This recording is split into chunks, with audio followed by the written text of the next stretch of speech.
Justru itu. Sudahlah, diam aja. Kalau begitu selesai. Oke, coba kita endapkan kemarahan. Kita endapkan percekcokan. Dan kita mau lihat.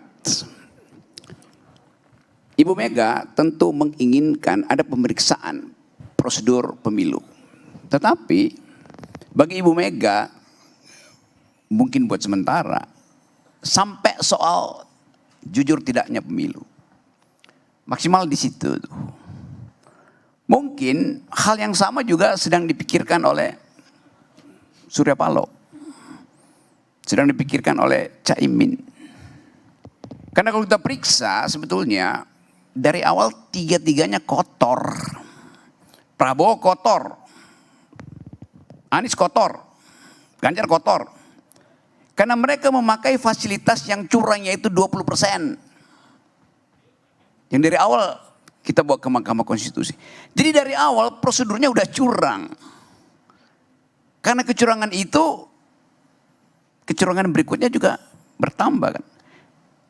Hanya karena ingin memenuhi kuota 20%, maka Anies kesulitan. Atau Nasdem kesulitan untuk cari pasangan Anies tuh. Lalu SBY mulai protes. Tapi udah selesai. Akhirnya AHY masuk kabinet. Itu berarti di kabinet hari ini misalnya ada dua anak muda tuh. Satu Gibran, satu AHY. Publik, pers akan cari AHY terus. Karena Gibran udah selesai diobrak-abrik oleh netizen kan. Jadi bayangin Pak Jokowi sebagai seorang strateg, pengatur strategi, akan sangat sedih melihat Gibran tidak lagi dieluk-elukkan oleh publik. Pemilu udah selesai, panggung Gibran udah selesai, sekarang pindah sorotan ke AHY itu. Jadi diam-diam SBY dapat keuntungan sebetulnya dari soal pemilu ini. Tapi oke, itu urusan mereka tuh. Urusan kita adalah memastikan bahwa kejadian ini mesti dibongkar karena di dalamnya ada persembunyian kejahatan. Sekarang kita ukur sampai di mana bongkaran itu bisa kita lakukan. Tukar tambah pragmatis dari Ibu Mega dengan Pak 01 ini, ya ujungnya cuma ingin memenangkan pemilu. Tapi bagi rakyat ini bukan soal menang pemilu, kejujuran di dalam pemilu itu. Nah itu yang kita bayangkan bahwa akhirnya dapat semacam ya tukar tambah pragmatis. Sudahlah sampai pemeriksaan aja, jangan sampai pemaksulan. Tapi di benak masyarakat dunia orang melihat bahwa Indonesia ada di dalam tukar tambah di antara pemain-pemain yang sebetulnya bermasalah tuh. Jadi kita bayangkan itu keadaannya lalu Pigai mesti terangkan dengan cara yang mendebarkan. Kalau terjadi angket segala macam panjang, mending hentikan aja angket itu tuh. Kenapa orang yang benar dan jujur dan menang itu takut untuk dipersoalkan di angket? Prabowo udah benar, Prabowo udah menang, Prabowo udah jujur, dia datang aja di angket kan? Kayak itu logikanya kan begitu tuh. Jangan dibantah dulu ya, nanti ada kesempatan buat Pigai. Jadi Pigai dari seorang pedagog berubah menjadi seorang demagog gitu kan. Itu soalnya tuh. Nah orang bertanya kenapa Pigai berubah dari pedagog jadi demagog? Sogokan material apa yang ada pada Pigai itu? Itu pertanyaan kunci kita. Karena perpindahan paradigmanya jauh betul.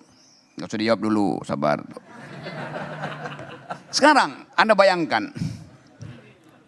Kalau tidak dibersihkan masalah ini melalui apa namanya tadi, angket ini, tapi angket versi masyarakat sipil ya, bukan angket versi politisi yang hanya ingin memenangkan perhitungan atau memeriksa supaya ditentukan siapa yang menang, siapa yang kalah di situ kan.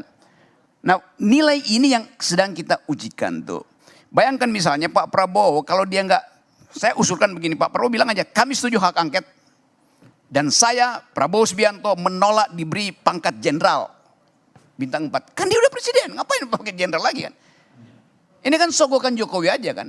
Yang takut bahwa Prabowo tidak lagi ada dalam sphere of influence dari istana kan. Saya berasumsi bahwa tadinya Prabowo tawanan Jokowi, sekarang Jokowi jadi tawannya Prabowo. Berubah paradigmanya. Enggak ada soal itu, you bisa bantah nanti, tapi saya mau terangkan itu. Jadi, Enggak. ya soal enggak tuh urusan segala macam. Jadi kita ingin lihat ini pintu masuk dari mengucapkan kembali dasar-dasar berrepublik itu, ya angket itu. Tapi sekali lagi angket yang dimaksudkan oleh masyarakat sipil, bukan angket yang dimaksudkan oleh partai PDIP maupun partai oposisi yang lain kan. Walaupun itu kita tahu akan ada tukar tambah di situ, tapi kita mesti maksimal karena angket ini pameran penting bagi bangsa ini untuk lihat, oh ini prosesnya. Angket ini akan menunjukkan, oh ternyata dirty vote itu dikendalikan oleh dirty hand dikendalikan dirty mind. Dan mastermind-nya adalah Jokowi kan. Walaupun memang pemaksulan itu akan menimbulkan goncangan, tapi mesti diterangkan tuh. Saya boleh. Ya, saya berikan kesempatan. Oh jangan dong, terlalu banyak itu kasih waktunya. Sebentar. Nanti saya berikan kesempatan. Oh. Silakan diselesaikan Bung Rocky, silakan. Nanti saya berikan kesempatan.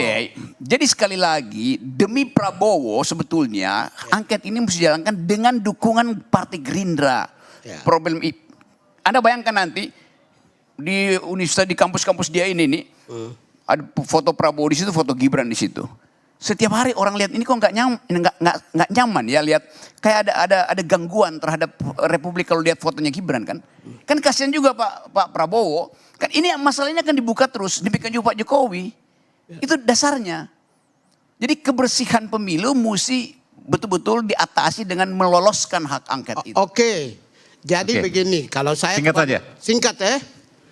Tadi bilang pigai pedagog berubah menjadi demagog. Demagog itu benar. Terus berapa yang dibayar kan begitu. Nah, saya mau kasih tahu. Saya apresiasi posisi, karakter, cara berpikir dan keinginan Bang Rocky Gerung. Ya udah bagus tuh. Tapi Bang Rocky Gerung ini adalah penonton sepak bola terbaik di muka bumi ini. Saya pemain. Kenapa? Saya di Komnas HAM setiap tahun saya nangani 6.000 sampai 8.000 kasus. Kasus saya tangani. Ya. Selama 5 tahun. Itu sudah 30-an ribu. Saya orang yang suka nangani kasus. Kalau kaitkan dengan orang-orang yang mendorong angket. Kalau bersih seperti Rocky Gerung. Berwibawa seperti Rocky Gerung. Setengah malaikat seperti Rocky Gerung. Top. Justru itu. Top. Lalu kena. Tapi masalahnya, apakah mereka yang calon presiden maupun partai-partai mau mendorong hak angket? Pak Rocky sendiri tahu kan busuk-busuknya. Justru itu. Sudahlah diam aja. Kalau begitu selesai pertarungan kita. Ini ya, Rocky, Rocky, I love you Rocky. Sudahlah, ini penonton dan pemain. Waktu jadi pejabat pernah korupsi nggak kamu? Bentar ya. Oke, singkat saja, waktu sudah habis. Ini saya sudah teriakin terus, tapi silakan singkat saja. Justru karena Pigai tahu mereka bermasalah, biarin aja kan terjebakan. Kenapa you mesti halangi justru? Enggak, saya apresiasi posisinya, respect. Jujur ya, rakyat Indonesia, Rocky punya cara berpikir itu di atas rata-rata. Saya suka. Tapi penonton itu masalahnya. Ya apa pentingnya? Ya, kita pemain mengerti. Sudahlah, tidak akan dorong itu. Kenapa saudara Pigai itu menghalangi hak publik bahkan untuk nonton keburukan di antara mereka yang menginginkan hak angket? Kenapa? Saya minta Mestinya sebaliknya Anda dorong Prabowo itu bilang, saya tahu mereka itu bajingan semua. Saya akan datang ke situ tuh. Saya dorong supaya hak angket. Supaya bisa dibuktikan bahwa yang menuntut hak angket dua partai ini itu betul-betul partai sudah bajingan. kita diam sampai inaugurasi tanggal 20 baru Rocky kita sama-sama. Kan pendukung AHY juga kan? Tidak, saya tidak dukung AHY. Sama dong, sudahlah. Rocky udah. Apa pentingnya saya dukung AHY? Sudahlah. Nanti kita sama-sama kok. Saya juga pendukung AHY. Jangan salah. Silahkan. Kita dua sama-sama. Nggak ada itu, yang mau cari-cari teman. Oke, Saya terakhir Bung Rocky, silakan terakhir.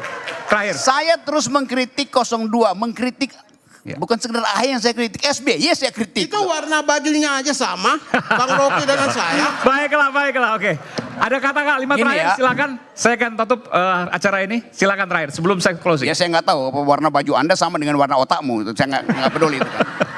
Oke. Tapi sekali lagi, poin kita adalah mau membersihkan proses ini nih. Itu dasarnya kan. Jadi kalau dihambat itu menunjukkan juga ada ketakutan pada 02. Oke.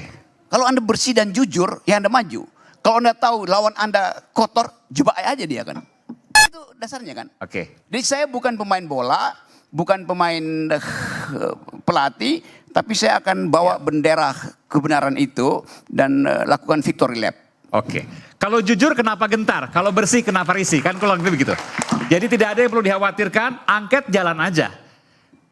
Mahkamah Konstitusi jalan aja. Kalau memang tidak ada masalah, tidak perlu ada yang dikhawatirkan. Begitu ya Bung Pigai, begitu Bung Rocky.